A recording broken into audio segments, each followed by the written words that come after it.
oír a las personas decir que necesitan un carpintero, un dentista, un jardinero, pero mucho más raro es oírlas decir que necesitan un filósofo, una filósofa, un filósofe.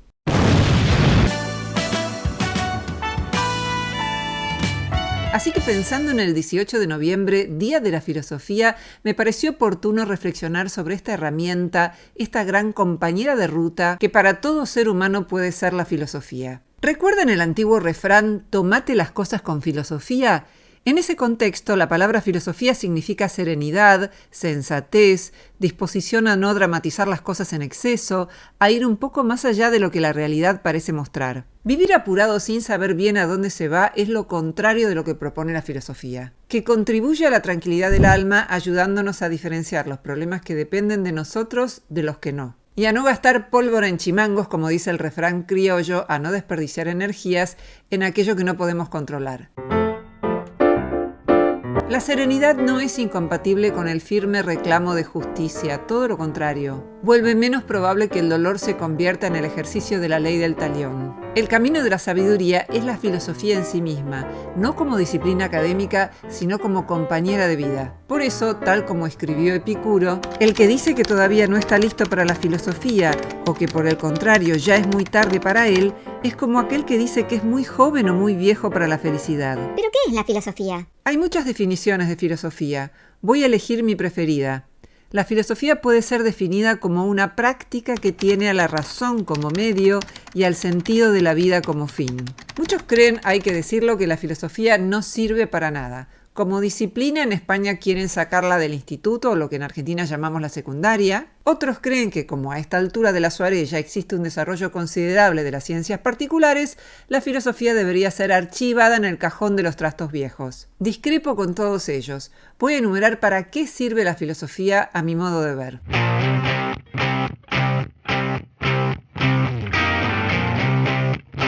En primer lugar, para aprender a vivir, y si es posible, antes de que sea demasiado tarde. La filosofía se ocupa de lo que nos concierne a todos, no porque nos interese tal o cual especialidad del conocimiento, sino en lo que toca a nuestro común oficio de vivir como humanos. La filosofía sirve para pensar mejor.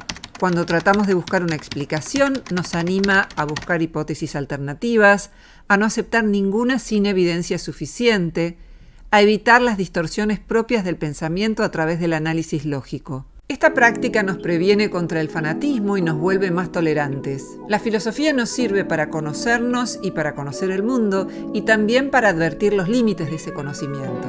La filosofía sirve para desconfiar de las apariencias. No todo lo que reluce es oro, dice un refrán popular. Y para formular preguntas más allá de lo obvio, incluso cuando la mayoría piensa que ya no hay más nada que preguntar. La filosofía cuestiona ideas recibidas y visiones del mundo. Y sin una visión del mundo sería difícil vivir. Por eso la filosofía nace más o menos al mismo tiempo que la democracia, porque supone la autonomía de la persona que piensa frente a la idolatría de los poderes establecidos. La filosofía sirve para crear, testear y clarificar conceptos.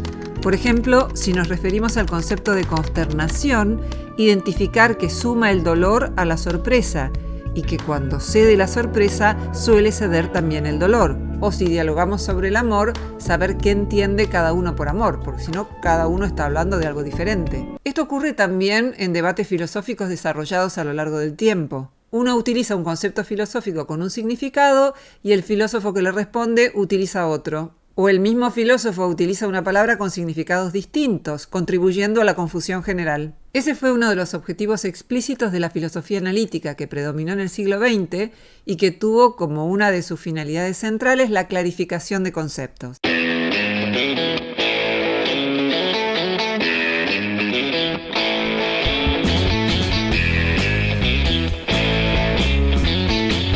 La buena filosofía rechaza el uso único de la intuición para elucidar los conceptos y prefiere, por ejemplo, recurrir a encuestas para saber qué asocian las personas con cada concepto y cómo enfocan determinada cuestión. La buena filosofía se nutre de estudios científicos en lugar de ser meramente especulativa. La filosofía sirve también para saber que todo en la vida está sujeto a cambios y que no hay nada que podamos poseer por completo. La filosofía sirve también para reflexionar sobre cuestiones de valor, es lo que llamamos ética, y para desarrollar las virtudes que son como los ladrillos del edificio de la ética. Por ejemplo, para aprender a ser valientes, que es la disposición a vencer el miedo y soportar las frustraciones y circunstancias dolorosas, a ser justos, a cultivar la templanza, educando nuestro deseo. La filosofía sirve para concebir formas de organización política que contribuyan al bienestar general, para sacar provecho de las circunstancias adversas, para acrecentar nuestra capacidad de resolver problemas, para reconocer que somos primero sujetos sociales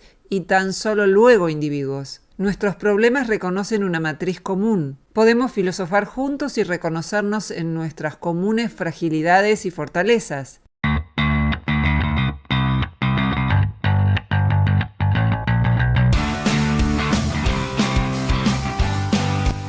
No estoy segura de que intercambiar opiniones sobre lo que sucede en China sea una actividad estrictamente filosófica. Lo que sería filosófico es indagar si el fin justifica los medios, la naturaleza del poder, las creencias latentes en ciertos comportamientos humanos y en ciertos grupos. Filosofía e historia de la filosofía no son lo mismo. Las personas leen y estudian filosofía porque tienen curiosidad y ganas de pensar. Creen que con el pensamiento pueden mejorar su comprensión del mundo, de su vida, de la sociedad. El problema es que a menudo la universidad ubica a los estudiantes en el rol de observadores. La historia de la filosofía contiene mucha filosofía, pero también conceptos que ya no son fértiles, trayectos que permiten reconstruir la historia de las ideas, pero que no necesariamente son valiosos en la actualidad. Con la revolución científica de los siglos XVI y XVII surgieron nuevas preguntas que asocian la filosofía a la ciencia. ¿En qué se parecen y en qué se diferencian filosofía y ciencia? ¿Es posible que la filosofía se convierta en ciencia? ¿Es posible que la ciencia elimine a la filosofía o incluso que ya lo haya hecho? Mi respuesta es, ciencia y filosofía se parecen en que aplican los mismos instrumentos empíricos y conceptuales y se diferencian en que la filosofía aborda conceptos y teorías más generales. Hay filosofía más y menos rigurosa, tal como ocurre con tantas disciplinas. Debido al grado de generalidad, el uso de métodos empíricos en filosofía suele ser más indirecto.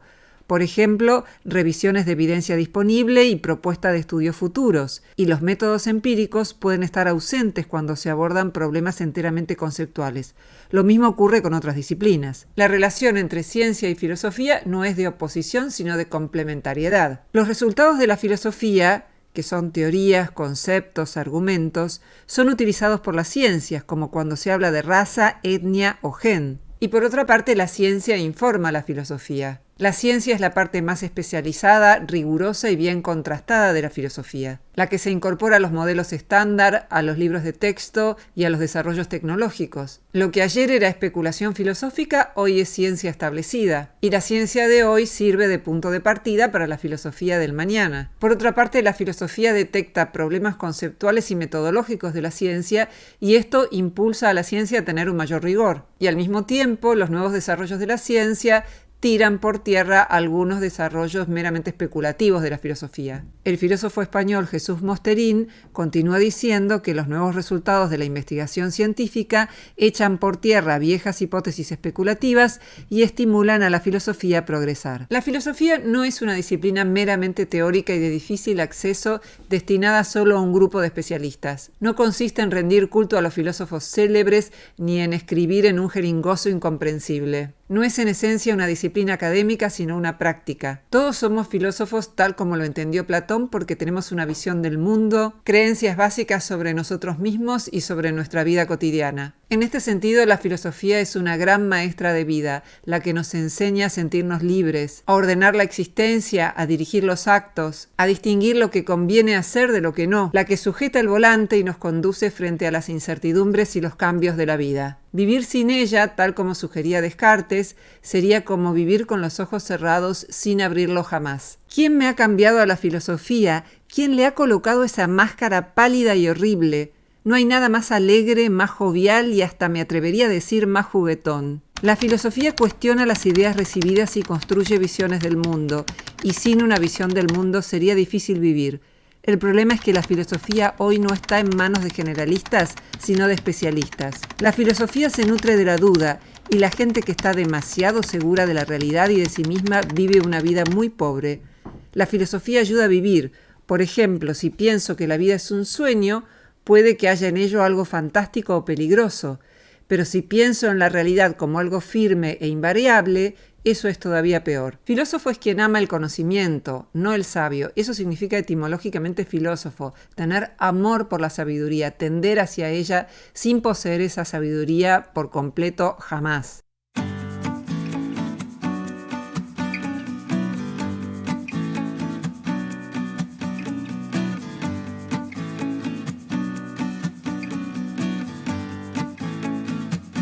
No hay filosofía sin diálogo, por eso no es casual que filosofía y democracia hayan nacido más o menos por la misma época, en la antigua Grecia. La filosofía también es inescindible de la amistad, porque entre quienes aman el conocimiento hay una red invisible, una red de personas que pueden no conocerse, pero que acaso estén mejorando el mundo. Feliz Día de la Filosofía.